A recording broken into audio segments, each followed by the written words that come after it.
the one about finding happiness, which we could talk about all day, but I know you have other wacky things to do. Not a small topic, this is, finding happiness.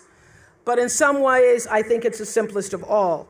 Gwendolyn Brooks wrote a poem for her children. It's called Speech to the Young, Speech to the Progress Toward. And she says at the end, live not for battles won, live not for the end of the song, live in the along. She's saying, like Eckhart Tolle, that you have to live for the present. You have to be in the moment. Whatever has happened to you in your past has no power over this present moment because life is now. But I think she's also saying, be a part of something. Don't live for yourself alone. This is what I know for sure. In order to be truly happy, you must live along with, and you have to stand for something larger than yourself, because life is a reciprocal exchange.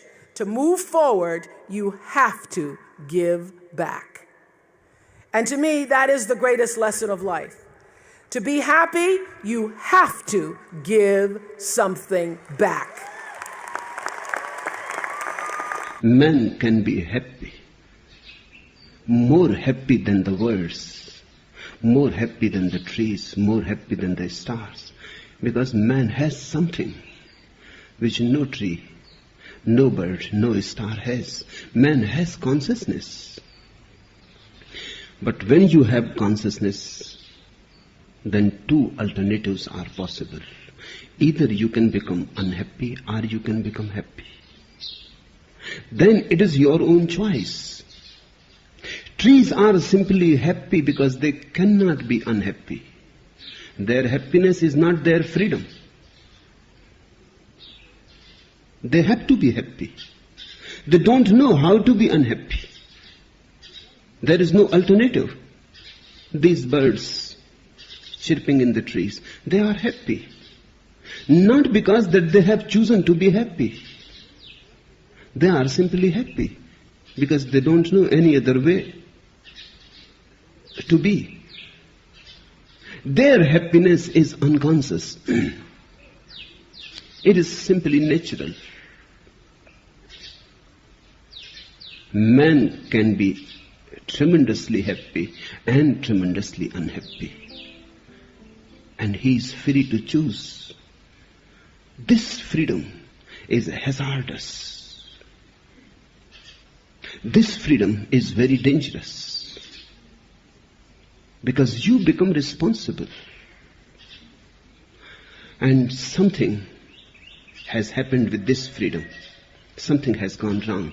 Man is somehow standing on his head. You have come seeking meditation to me.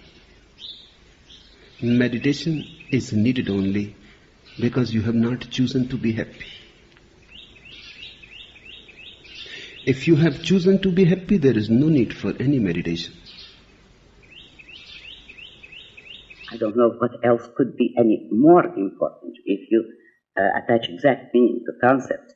The pursuit of happiness means a man's right to set his own goals, to choose his values, and to achieve them. Happiness means that state of consciousness which comes from the achievement of your values.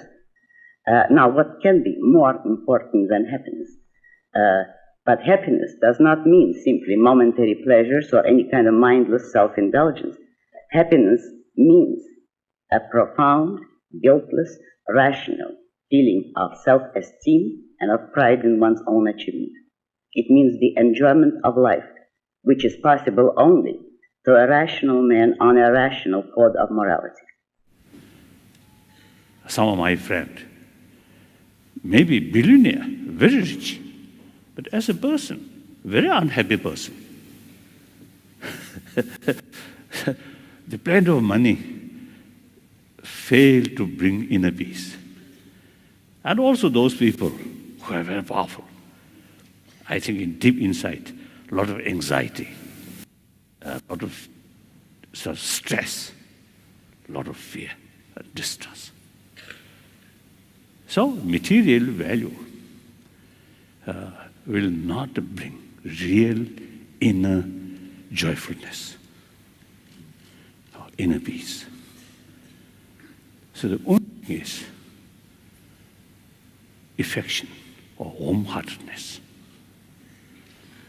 That really brings inner strength, self-confidence. That reduces fear. That develops friendship, trust. Trust brings friendship. We are a social animal. The genuine cooperation among each other is very necessary. Genuine cooperation entirely based on trust. Trust is there. Then, naturally bring together. So therefore, once you see within yourself, more compassionate mind, warm-heartedness, whole atmosphere become more positive, more friendly. Through that way, you see, when you look at the front, yes, you feel, oh, my friend. Look this side, oh, friend. This side also. If you keep here fear, distrust, and you yourself make little distance from other, then that person look here, oh, little suspicion, distrust, more cautious. Look here, again cautious. Look here, again cautious. As a result, deep inside, lonely feeling. Then the problem, blood pressure, too much stress, all these come.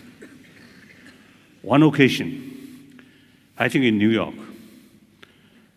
Columbia University or something, there's one sort of conference with medical scientists. Yesterday, also I mentioned, at that conference, one medical scientist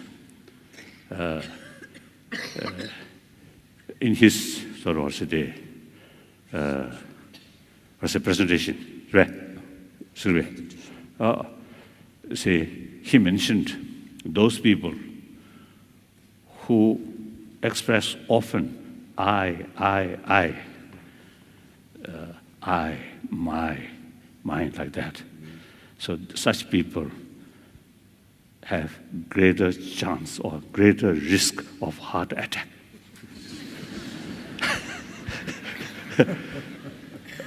He didn't explain why, but I felt it is quite true, as I mentioned earlier.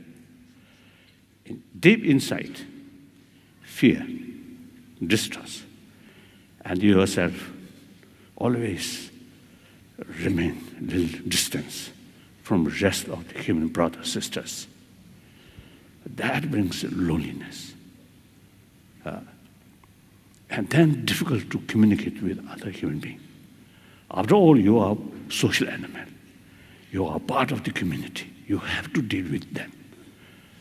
But the very very factor which your interest or your future depend, because of your own inner weakness, you yourself isolate from them. How can that person be a happy person? So more worry, more stress. Sometimes I describe the too much self-centered attitude, too much selfish. Close our inner door. Through that way, difficult to communicate with other fellow human beings. Once develop more sort of sense of concern of well-being of other brothers, sisters, then inner door automatically open. And very easy to communicate with other people. Irrespective whether believer or non-believer, these quality or potential from birth we already have.